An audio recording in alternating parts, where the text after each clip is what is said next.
हरे आ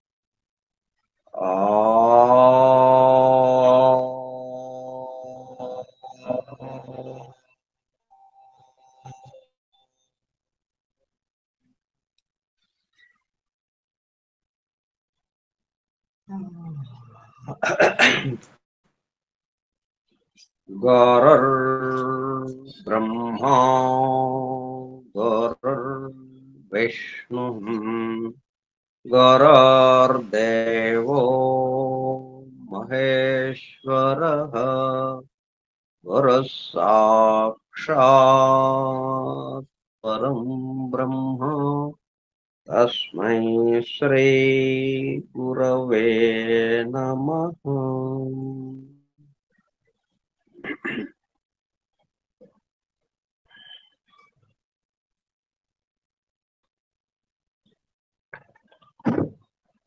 వాసుదేవ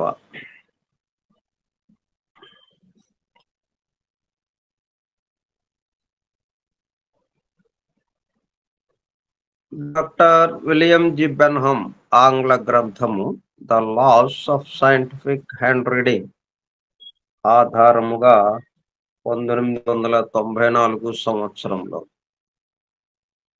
ఏర్పాటు చేయబడిన శిక్షణా తరగతులలో బోధింపబడిన అంశములు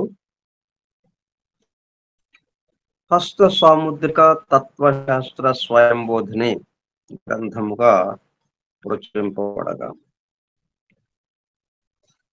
దానిని ప్రస్తుతం మనం పఠిస్తూ అధ్యయనము చేయుచుండగా అవగాహనతో ఆత్మదర్శనం పొందటం అనే కార్యక్రమానికి స్వాగతం. అందరకు నమస్కారం. ఏదైనా కానీ పఠిస్తున్నామంటే దాన్ని అధ్యయనం చేయటం, చదివి పక్కన పెట్టేయడం కాకుండా, అధ్యయనము అంటే అధి ప్లస్ అయినం, అయినం అంటే ప్రయాణం, అధి అంటే అధిపతి. మొత్తానికి ఎవరైతే హెడ్ ఉన్నాడో వాడికేసి ప్రయాణం. వెళ్ళేటప్పుడు కల్లా అవగాహన కలిగి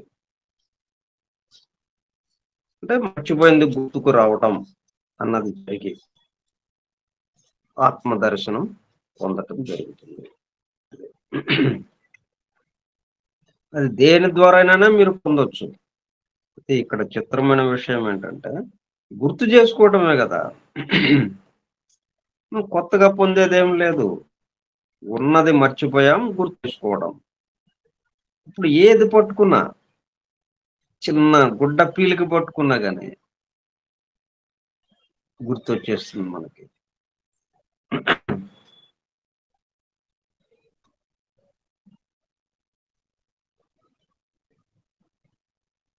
ఓం సహనావతు సహనౌ భునక్తు సహ వీర్యం కరవావహై తేజస్వినావధీతమస్తు మా విద్విషావహై.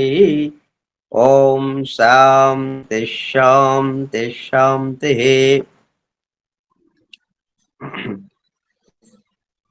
మనం అరచేయి ఆకారానికి సంబంధించి చేయి మెతకదనం మరియు వంగే తీరు మనం చెప్పుకున్నాం, కానీ ఆ బొమ్మలు చూడలేం. మనం ఈరోజు బొమ్మలు చూద్దాం.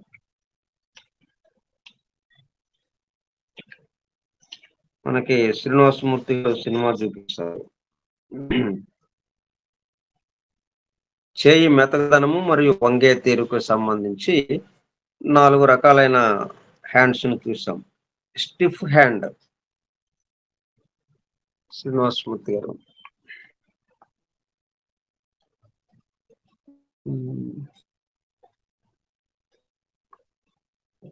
వీటి గురించి మనం వివరించుకున్నాం. ఓకే, ఆ బొమ్మ వరకు ఆ చిత్రం చూద్దాం ఎట్లా ఉంటుంది అని.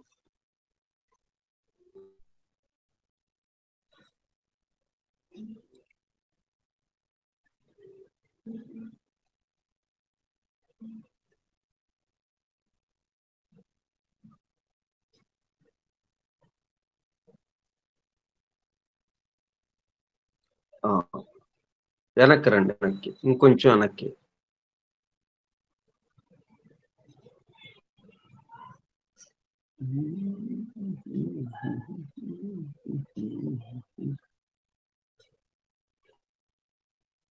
అది స్ట్రైట్ హ్యాండ్ కన్నా ఇంకా ఇక్కడ ఇది స్టార్టింగ్. అదే ఉంచండి, అదే ఉంచండి, అది ఉంచండి, కొంచెం పెద్ద చేయండి. అది ఇది స్టిఫ్ హ్యాండ్.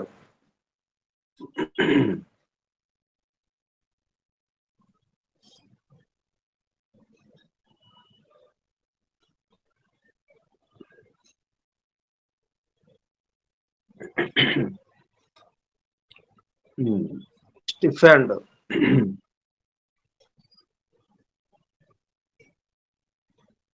మళ్ళీ కనపడుతుందండి.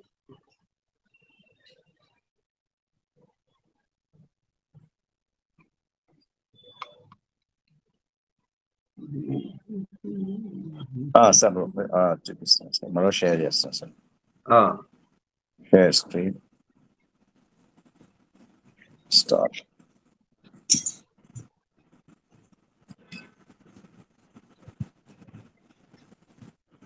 సార్ కనిపిస్తుందా ఇప్పుడు? బాగుందండి. కొంచెం పెద్ద చేయడానికి వీలవుతుందా? అక్కడ వాళ్ళ స్క్రీన్ మీద ట్యాప్ చేసి పెద్ద అవుతుంది సార్.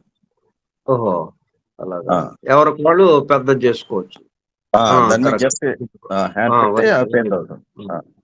దాన్ని స్క్రీన్ మీద టచ్ చేయండి, మీకు పెద్దదిగా కనిపిస్తుంది. అప్పుడు చూసారా, అది లోపలికి వంగినట్టుగా ఉంది, గట్టిగా, ఏమాత్రం మెతకదనం లేకుండా. అది స్టిఫ్ హ్యాండ్. అంటే అరచేవిరేళ్ళు కొద్దిగా లోపలికి ముడుచుకుని ఉంటాయి, పూర్తిగా తెరవడానికి సాధ్యపడదు. అంటే అది ఏం తెలియజేస్తుంది? స్వార్థం, తన గురించి తప్ప ఇతరుల గురించి పట్టదు. అటువంటి అది ఆ విషయాలు చెప్పుకున్నాం మనం. స్టిఫ్ హ్యాండ్ అలా ఉంటుంది. Next straight hand.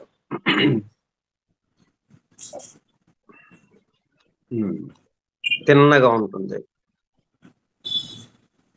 చూడండి, ఆ చేతికి ఈ చేతికి ఎంత తేడా ఉందో. చేతులన్నీ ఒకే రకంగా ఉంటాయంటే చేతులు ఏం చెప్తాయి అని అంటే కాదు.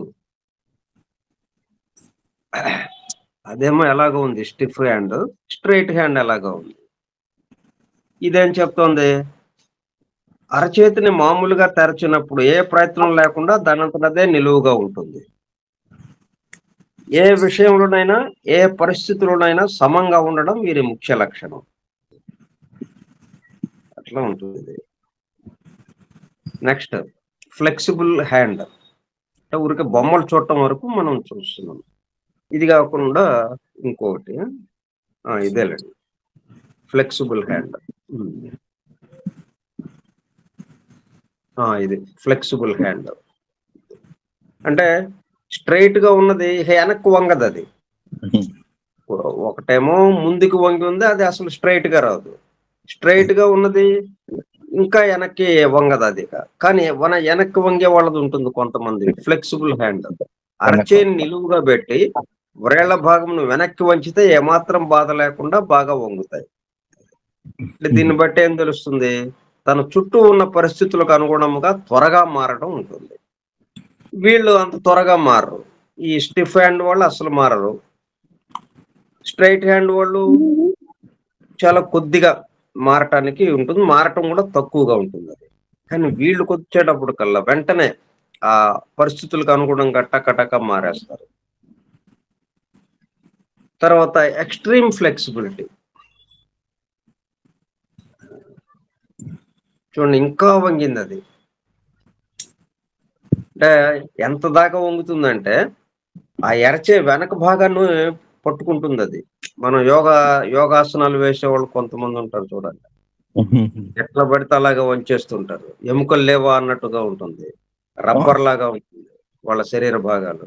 అట్లాగా ఈ వ్రేళ్ళు వెనక్కి వెళ్ళిపోతాయన్నమాట. వ్రేళ్ళు పూర్తిగా వెనక్కి వంగి మణికట్టు భాగమునకు తగులుతుందా అన్నట్లు ఉంటుంది. ఇది ఎక్స్‌ట్రీమ్ ఫ్లెక్సిబిలిటీ అన్నమాట. మణికట్టు నుండి వ్రేళ్ల కొసల వరకు 3 భాగములుగా విభజించడం జరిగింది. Mental world, practical world, baser or material world. వీటిలో వ్రేళ్ల భాగము మెంటల్ వరల్డ్ కి సంబంధించింది కాబట్టి ఆ భాగం పూర్తిగా వెనక్కి వంగుతున్నది కాబట్టి ఫ్లెక్సిబిలిటీ లక్షణములు మెంటల్ వరల్డ్ కు అప్లై అవుతాయి. 2 చేతులు చూడాలి. వాయిస్ క్లియర్ గానే ఉందండి? ఉంది సార్. ఓకే. ఎడమ చేయి స్టిఫ్ గా ఉండి కుడి చేయి ఫ్లెక్సిబుల్ గా ఉంటే మానసికంగా ఇంప్రూవ్ అవుతున్నాడని తెలుస్తుంది. ఈ విధంగా ఎక్స్‌ట్రీమ్ ఫ్లెక్సిబిలిటీ. ఇట్లా దీన్ని రీజన్ తో, అంటే ఇది రీజనింగ్ తో శాస్త్రీయంగా మనకి అందించిన గ్రంథం ఇది. అందుకే the laws of scientific hand reading. Okay, ఇలా ఉంటుందండి అని చెప్పేయటం కాకుండా ఇది ఇట్లా ఉంది కాబట్టి ఇదిగో ఇలా ఉంటుంది అని రుజువులతో సహా ఇట్లాగా చెప్పడం అన్నమాట. ఎందుకు అలాగా ఉంది, ఎక్స్‌ట్రీమ్ ఫ్లెక్సిబిలిటీ వాళ్ళు ఎందుకు అట్లాగా ప్రవర్తిస్తారు, స్టిఫ్ హ్యాండ్ వాళ్ళు ఎట్లా ప్రవర్తిస్తారు, వీళ్ళిద్దరికి ఎంత తేడా ఉంది చూడండి. మరి దోమకి ఏనుక్కి ఉన్నంత తేడా ఉన్నట్టుగా కనిపిస్తుంది కదా. అట్లా మనం వాటిని చూసుకోవాలి. తర్వాత అరచేతుల రంగు మనం చెప్పుకున్నాము. ఆ తదుపరి చేతి గోళ్ళు ఇప్పుడు చెప్పుకుంటున్నాం. చేతి గోళ్ళు కూడా వెనక చెప్పినవి కూడా ఒకసారి బొమ్మలు చూద్దాం.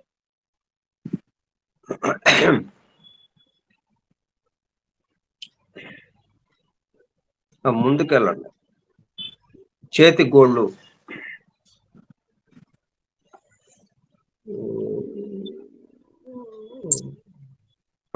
కరెక్ట్. దాంట్లో ఏ చూడండి, ఏని హైలైట్ చేయండి. ఏబిసిడి ఉంటాయి. ఫ్లూటెడ్ నైల్స్, కొంచెం నెయిల్ భాగం కనిపెట్టేటట్టు చూడండి. అంటే నిలువు గీతలు ఉంటాయి అన్నమాట. అక్కడ నిలువు గీతలు ఉండి ఇక్కడ చందమామ లాగా ఉంది చూడండి అడుగున. ఈ గోరు పైనుంచి కిందకి వచ్చే కొంది శంకు ఆకారంతో వచ్చింది. వచ్చి కొంత భాగం తెల్లగా ఉంది. అట్లా అర్ధవృత్తాకారంతో తెల్లగా ఉండటం జరుగుతుంది గోరు అడుగు భాగాన.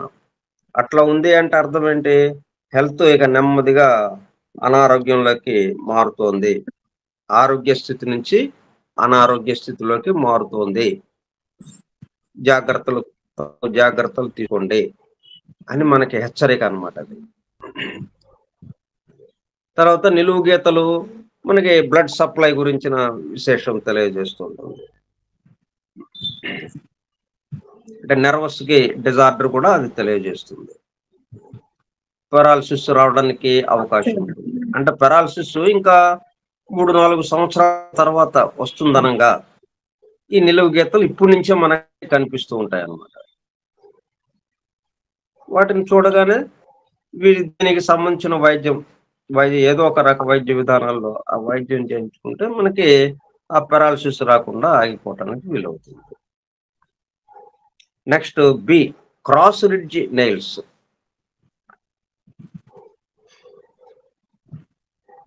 బి ఇవ్వలేదా? బి ఇవ్వలేదు సార్. బి చివరి ఉంది చూడండి అడుగున సార్. బల్బస్ నైల్ పక్కనే క్రాస్ రిడ్జ్ నైల్ సార్. చూడండి, ఇవి అడ్డగీతలుగా ఉన్నాయి. అంతకుముందు నిలువు గీతలు చూసాం, ఇప్పుడు గీతలు అడ్డంగా ఉన్నాయి. గోరు పెరుగుదల ఆగిపోయినట్టుగా ఉంది, వైటాలిటీ తగ్గుతున్నదని సూచిస్తుంది.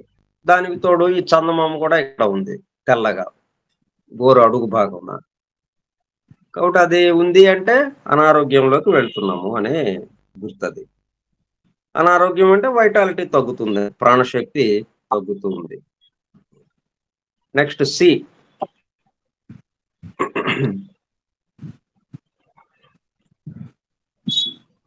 పైన ఉంటుంది చూడండి.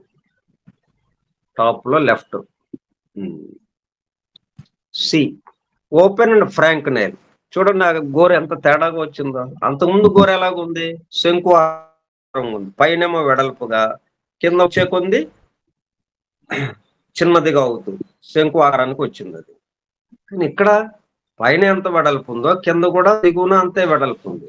అది frank and open and frank nail అనమాట.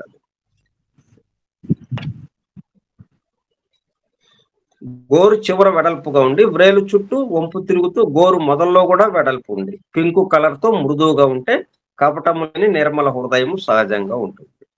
ఇటువంటి గోరు చూడంగానే అమ్మయ్య మనకి ఇటువంటి వీళ్ళతో చాలా హాయిగా మనం వ్యవహరించవచ్చు, ఏమి ఇబ్బంది లేదు అన్నట్టుగా ఉంటుంది. న్యాయ బుద్ధితో కూడిన ఆలోచన సహజం. యథార్థం ముఖ్య సూత్రం. విశాలంగా ఆలోచించడం ఉంటుంది. అంటే అట్లా రీజనింగ్ గా మనం ఆలోచించడం. విశాలం అనేటప్పుడు కల్లా గోరు కూడా విశాలం అవ్వాలి. గోరు విశాలమైతే కూడా ఆలోచన విధానం చక్కగా తెలుస్తుంది. నిలువు ఎత్తు అట్లా చక్కగా కలర్ ఆ గోర్మన్ అడుగును రంగు ఎలాగో ఎలాగో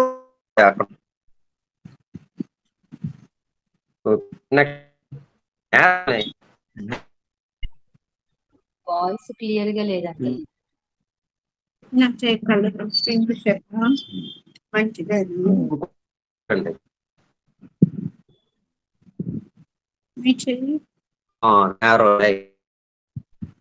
ఎట్లా ఉంది? ఎక్కడగా తేడా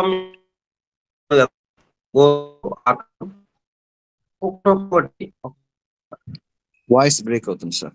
అంకుల్ వాయిస్ బాలేదు. ఇంతకు నుంచి కూడా ఉంది. ఇంతకు ముందు కూడా అలానే ఉంది అంకుల్. వి షేప్ నెయిల్ చెప్పినట్లు కూడా లేకుండా open and frank nail. Open and frank nail ఆఖరి నుంచి పోయింది. యథార్థం ముఖ్య సూత్రం. విశాలంగా ఆలోచించడం ఉంటుంది. అంతవరకు విన్నాము. ఓకే. ఇప్పుడు నారో నైల్.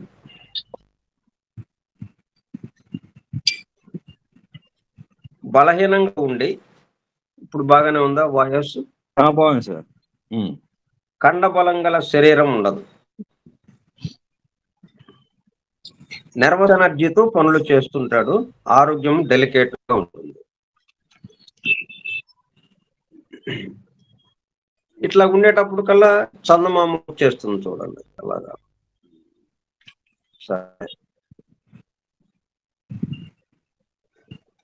బ్రాడ్ నెయిల్స్ కానీ నారో నెయిల్స్ కానీ ప్రత్యేకమైన వ్యాధుల గురించి తెలుపక జనరల్ హెల్త్ కండిషన్ మరియు వైటాలిటీ ఎలా ఉంటుంది తెలియజేస్తుంది. బ్రాడ్ నెయిల్స్ సామాన్యంగా రెడ్ కలర్ లో ఉంటాయి. రంగుకు సంబంధించి హ్యాండ్ కు చెప్పుకున్న లక్షణాలు చాలా గోరుకు సంబంధించి కూడా అప్లై అవుతాయి. Next short nail. ఈ షార్ట్ నెయిల్ టాప్ లో ఉంటుంది కూడా. టాప్ లో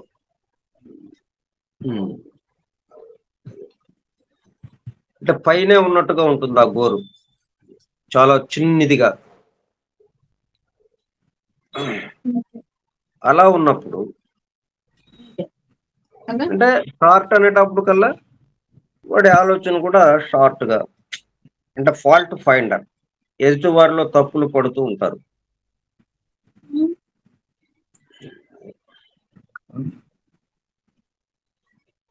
short nail. Next very short and క్రిస్. ఎఫ్. ఎఫ్.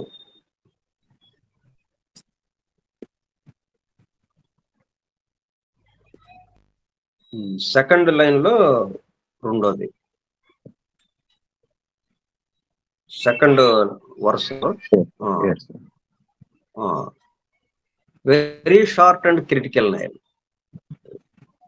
అంటే మనం చూసిన గోడలు ఎలాగున్నాయి, ఇట్లాగా ఉబ్బెత్తుగా ఉంటాయి. మనకి మామూలు సామాన్యంగా ఎవరికైనా కానీ ఎక్కువ భాగం ఉబ్బెత్తుగా ఉంటుంది. కానీ ఇక్కడికి వచ్చేటప్పుడు కల్లా ఫ్లాట్ గా ఉంటుంది అనమాట. Very short and critical nails. పొట్టిగా ఉండడమే కాకుండా ఫ్లాట్ గా ఉండడం. ఈ విధంగా జగడగొండి ఉండడానికి అవకాశం ఉంది. ప్రతిదానికి వాదించడం, తాను చెప్పిందే నిజమని నమ్మడం ఉంటుంది. వాదన అంటే అమితమైన ఇష్టం. ఇటువంటి గోళ్ళు చూస్తే తప్పనిసరిగా అతను వాదించే గుణం ఉంటుంది. ఇప్పుడు మిగతా మనం ఒక ఎలా టెస్ట్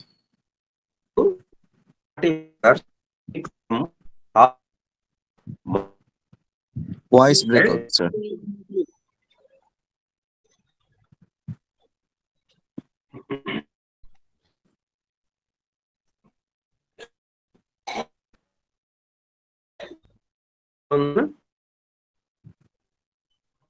సార్ చెప్పండి సార్, మాట్లాడండి సార్.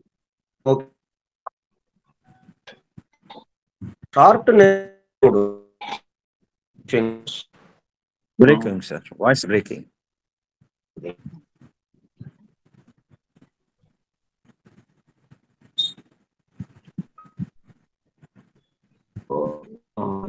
ఇప్పుడు క్లియర్. లేదు సార్. హలో, ఇప్పుడు క్లియర్ గా ఉంది వాయిస్? ఇప్పుడు సార్. షార్ట్ నెయిల్స్ కి తోడు అంటే దేనికి దానికి విడివిడిగా చూడటం కాకుండా మిగతా వాటితో చూసుకుంటూ రావడం. ఇప్పుడు జాతక చక్రం పరిశీలిస్తున్నాం అనుకోండి, ఒక్క విషయమే కాకుండా అనేక రకాలుగా అన్ని గళ్ళల్లో ఉన్నటువంటి అన్ని రాసుల్లోనూ అక్కడ ఉన్న గ్రహాల పొజిషను, వాటికి సంబంధించి ఒకదానికొకటి అన్వయించుకుంటూ మనం చివరికి ఫలితం చెప్పాలి. అట్లాగే ఇక్కడ కూడా అన్నిటితోనూ పోల్చుకుంటూ షార్ట్ నెయిల్ ఒక్కటే కాకుండా దానికి తోడు ఇంకా వేరే ఏమున్నాయి, నాటీ ఫింగర్స్, అలాగే బిగ్ థంబ్, ఇవి వచ్చినప్పుడు మనం వివరించుకుంటాం. Hard hand, Mars mount predominant గా ఉంటే ప్రపంచవాద గుండెని బిరుదు ప్రదానం చేయొచ్చు. ఈ షార్ట్ నెయిల్స్ అంశంను మిగతా అంశములతో జత చేసి పరిశీలించాలి. రెడ్ కలర్ హ్యాండ్ ఉంటే షార్ట్ నెయిల్ ఉంది, మనం అరచేయి చూసినప్పుడు రెడ్ కలర్ ఉంది, అప్పుడు వాదించడమే కాదు అంటే కొద్దిగా కొట్టవచ్చు. ఎందుకంటే వైటాలిటీ ఎక్కువ ఉంది వాడికి. రెడ్ కలర్ అనేటప్పుడు ఫోర్స్ గా ఉంటాడు, మాటలే కాకుండా చేతల్లో కూడా వచ్చేస్తాడు. అందువల్ల మనం జాగ్రత్తగా అటువంటి వాళ్ళతో వ్యవహరించాలి. కాదు అన్నామంటే లాగి చెంపకాయ కొట్టచ్చు. వైట్ కలర్, వాదించడానికి ఓపిక లేక మాట్లాడకుండా ఊరుకుంటాడు. షార్ట్ నెయిల్ అంటే వాదించాలి, కానీ వాదించడానికి ఏది ఓపిక లేదు. ఇక్కడ వైటాలిటీ లేదు, వైట్ కలర్ ఉంది, హేమోగ్లోబిన్ కంటెంట్ లేదు, అక్కడ రక్తం తక్కువగా ఉంది. దానివల్ల ఏమైంది, అట్లా చూస్తూ ఉంటాడు, ఊరుకుంటూ మాట్లాడకుండా ఉంటాడు. కానీ ఒప్పుకోడు, చెప్పింది ఒప్పుకోడు, కానీ తిరిగి ఎదురు చెప్పలేదు, వాదించడు. ఇంకా పింక్ కలర్, ఎంతవరకు వాదించాలో అంతవరకే, ఎక్కువ తక్కువలు ఉండవు. ఎల్లో కలర్, వాదించడం కొంతవరకు చేసి చెప్పింది ఒప్పుకోకపోతే చాప కింద నీరులాగా మన మీద పగ తీర్చుకోవడానికి ప్రయత్నం చేస్తాడు. చాలా తమాషాగా ఉంటుంది.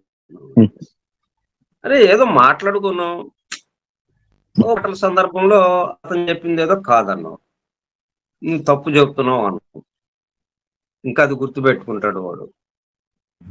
గుర్తుపెట్టుకుని చూస్తాడు అంటే పాము పగలాగా అని అన్నట్టుగా మనకి ఏదో ఒక సమయంలో గట్టి దెబ్బతీస్తాడు, మనం దొంగ దెబ్బతీస్తాడు అన్నమాట. అట్లా ఉంటుంది ఎల్లో కలర్ వాళ్ళతో. ఇక ఫ్లాబీ హ్యాండ్, వాదించడం తగ్గుతుంది, ఊహలలో తనలో తాను ఇతరులతో వాదిస్తున్నట్టుగా ఊహించుకుంటాడు. ఫ్లాబీ హ్యాండ్ అనేటప్పుడు ఇలా దొందులు లాగా ఇంతలా ఉంటాడు కానీ బలం లేదు, అట్లాగా మెత్తగా స్పాంజ్ లాగా ఉంటుంది. అప్పుడే పుట్టే శిశువు యొక్క ఆ చేతిని పట్టుకుంటే ఎలా ఉంటుందో అలాగా ఫ్లాబీ హ్యాండ్. అలా ఉన్నప్పుడు ఇంక వాదించటం ఉండదు. అట్లాగే సాఫ్ట్ హ్యాండ్ ఉంటే వాదించటం కొంతవరకు ఉంటుంది. స్ట్రైట్ హ్యాండ్ అలా అంటే హ్యాండ్కి ఏం మళ్ళీ వాయిస్ పోయింది అంకల్. హలో, వాయిస్ పోయింది.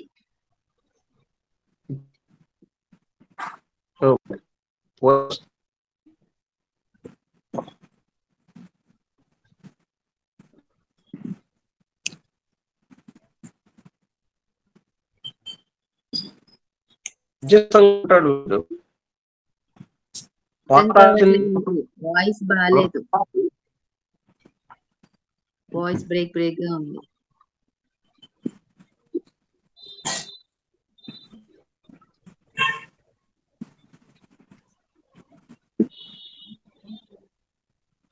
హలో సార్, హలో బాగుంది. బ్రేక్ వస్తుందా? కొద్దిగా ఉంది అంకుల్. ఇంకా మొబైల్ కొంచెం మంచిగా పోయింది. ఇప్పుడు బాగుంది సార్. స్ట్రైట్ హ్యాండ్ ఇప్పుడు ఏంటి, ఏ పరిస్థితుల్లోనే సమంగా ఉండడం వీరి ముఖ్య లక్షణం. ఇతరులు చెప్పింది చక్కగా వింటాడు, త్వరగా అర్థం చేసుకుంటాడు, పాత ఆలోచనకు కట్టుబడి ఉండడం, వేగంగా వస్తున్న మార్పులకు లోబడడం ఉండక మధ్యస్థంగా ఉంటాడు. అందువల్ల వాదించడం ఎక్కువ ఉండదు, కానీ మనం చెప్పింది వినడం అనేది ఉండదు. తనకి తోస్తే తనకు తోచినట్టుగా చేయటం ఉంటుంది. ఇక ఈ విధంగా పరిశీలించవలసిన విషయములను ఒకదానితోనొకటి జత చేసి క్వాలిటీస్ ను గమనించాలి. Palmistry depends upon combination of things. మనం ఎట్లాగైతే హోమియోపతిలో సింగిల్ సిమ్టమిక్ వైద్యం ఉండదు అన్నట్టుగా టోటాలిటీ ఆఫ్ సిమ్టమ్స్ ని ఎలాగా పరిగణనలోకి తీసుకుని డ్రగ్ సెలెక్ట్ చేస్తాము, అట్లా ఇక్కడ కూడా palmistry depends on combination of things. Palmistry కాదు, ఏ విషయమైనా కాంబినేషన్ ఆఫ్ థింగ్స్. మిగతాయి కూడా పరిశీలించాలి. మనం ఎదురుగా మాట్లాడే వ్యక్తులు వాళ్ళ ప్రవర్తన ఎందుకు వచ్చిందంటే మిగతా అన్ని పరిశీలించామనుకోండి, ఓ అందువల్ల అట్లాగా ప్రవర్తిస్తున్నాడు అనగానే అతని పట్ల మనకి సానుకూల భావం ఏర్పడుతుంది, సానుకూలత ఏర్పడుతుంది.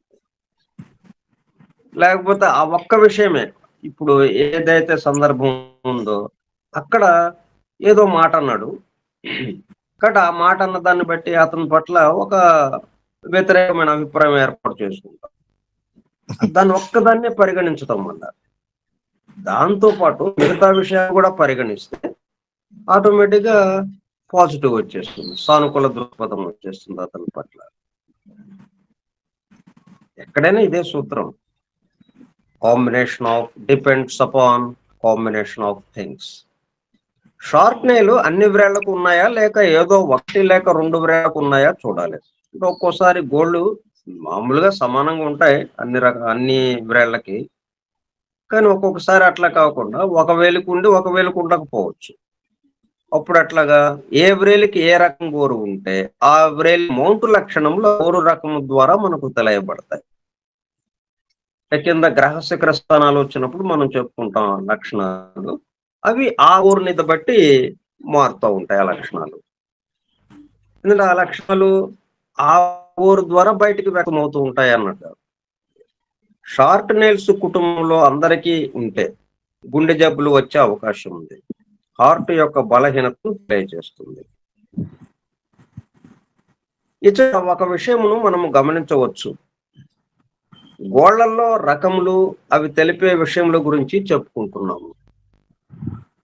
ప్రతిదానికి కొంచెం వివరణ ఇస్తూ షార్ట్ అండ్ క్రిటికల్ నెయిల్స్ దగ్గరకు వచ్చేటప్పటికి చాలా వివరంగా ఎక్కువ మాటలతో వివరించవలసి వచ్చింది.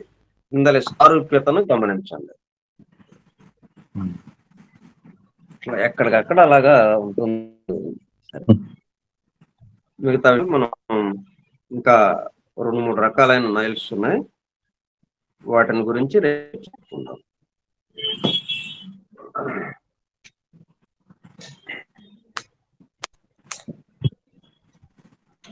ఓం సహనావతు సహనౌ భునక్తు సహ వీర్యం కరవావహై తేజస్వినావధీతమస్తు మా విద్విషావహై.